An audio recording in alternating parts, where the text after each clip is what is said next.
Today we're going to look at section 2.1b, piecewise functions.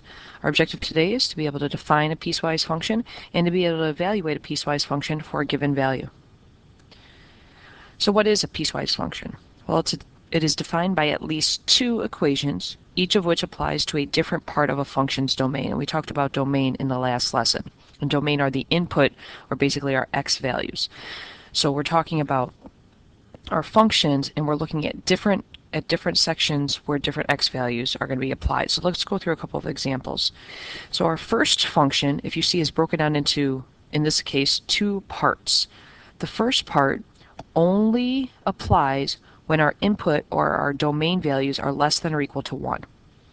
Our second part of our function only applies for input or x values that are greater than 1. So this is why it's pieced together. Our big function is pieced together. We actually hit all of our x values, but at two different parts. And what we did yesterday is we tried to evaluate our function. Remember, this is our input value.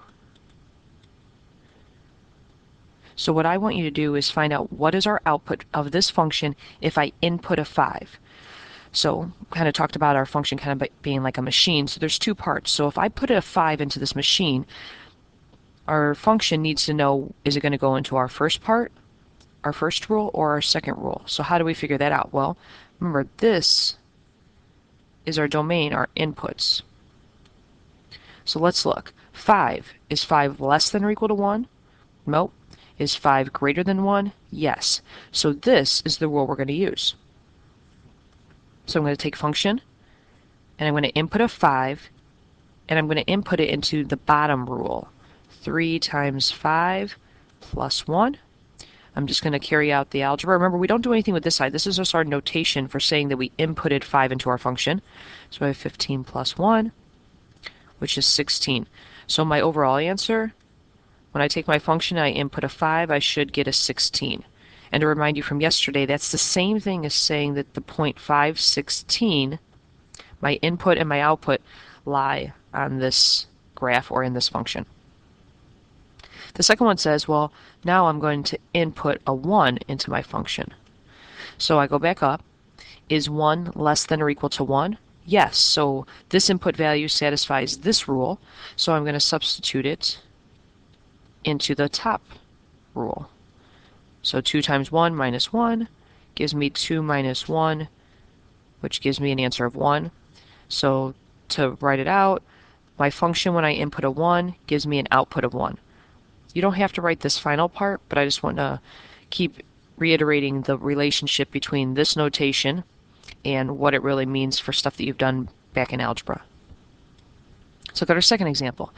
This function, our g function, actually has 3 parts. So the domain is broken up even more. But you do it the exact same way. You look at your input value and you decide which rule does it apply to. So -2. Is -2 less than -2? No. Is -2 greater than or equal to -2 or less than or equal to 1? Yes. And the main difference here is you're going to see a lot of repeated numbers. One will have an equal sign, one will not. So you have to be very careful when I give you a number that's actually on one of these domain ends to know, is it actually equal to it or just less than or greater to it? So because this one works in our middle rule, I'm just going to go to my middle rule, substitute a -2 for my x. And the reason I'm substituting in for x is because our rule says that our inputs are x. So since my input is -2, I'm going to input it for the x. So I get an answer of -1 plus 1 is -1. So again, g of -2 equals -1. Over here I have 8. 8 is not less than -2. 8 is not in between -2 and 1 inclusively. And 8 is greater than 1. So now it says I use this rule. 3. But there's no x's.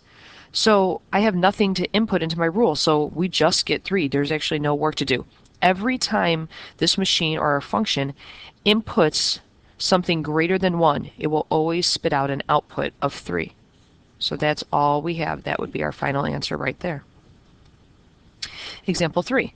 Again, same thing. It's just actually more practice. It's just understanding the idea that input, you have to look at the rule, and then it's just about being careful with your algebra.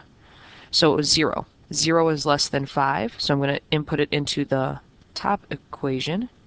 And this time I have two inputs. So not just once, but two times I have to put my input value. So 0 minus 0, and in this case I get an answer of 0. So when I input 0 into my h function, it gives me an output of 0. 5. Okay, both have 5, but this is the only one that's equal to 5. So I'm going to have negative 7 times 5, which gives me negative 35. So when I input 5 into my h function, I get an output of negative 35. Okay? And our last example. Okay, this one has 3 as well. I have a negative 2. So I have to figure out where negative 2 is. I have a couple of options here. Okay, it's very similar to the last one.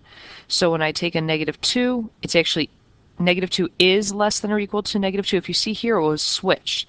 The equal sign is in the first part, not the second part, and that's okay. So this means I'm going to use the top rule of negative 3 halves times my input minus 1. Two negatives multiplied together will give me a positive. This is going to give me a positive 3 minus 1, which gives me a final answer of 2. So when I input negative 2 into the k function, I get an answer of positive 2. And the last one is 1. Again, that's one of my endpoints, so I'm trying to make sure you understand which one it goes into. If this is equals 1, I need to put it into the input that's not greater than 1, but is equal to 1. So that's going to be my second rule. So it's going to be 1 plus 1, which is 2. So this says when I input 1 into my k function, I get an output of 2. Hopefully